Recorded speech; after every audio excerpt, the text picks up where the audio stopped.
I'm Matt Damour. Thank you for joining us. Douglas Galvin is off tonight. Quebec's language reform law, Bill 96, continues to be a lightning rod for controversy. This morning, dozens of protesters renewed their calls to have the bill struck down. And as Quebino Duro reports, Prime Minister Justin Trudeau weighed in, sparking pushback from Quebec politicians.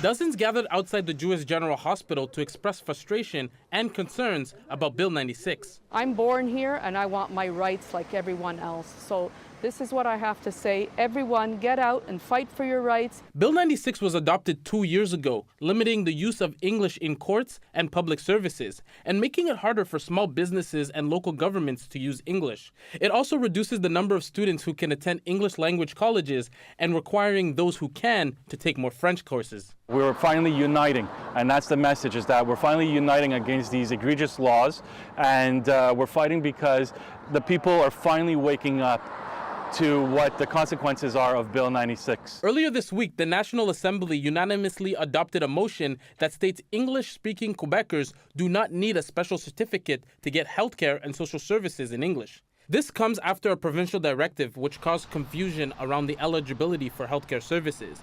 Even though Quebec's health law states English speakers are entitled to healthcare in English, the government has said it will rewrite that directive, but this nurse says it shouldn't have gotten to this point. You speak the language of the patient, and if you can't, you get an interpreter. Linguistics have no place in a hospital. You're sick. Your family is sick. You're worried. No place. Prime Minister Justin Trudeau weighed in on the controversy during a stop in Montreal. The idea that someone's going into a hospital for a test or something, anxious, they might have cancer, anxious, they might be sick, and is going to have to be worried about whether or not they can get treated in English because their French isn't that strong, that's just wrong. Those comments didn't sit well with Premier François Legault. M. Trudeau a dit une fausseté concernant les soins de santé. Il n'est pas question qu'une personne, peu importe son origine, soit privé d'avoir des soins de santé en anglais. C'est clair dans la loi 101, c'est clair dans la loi 96. As the province works to rewrite the healthcare directive, these protesters say they'll keep speaking out about Bill 96, with more demonstrations outside hospitals.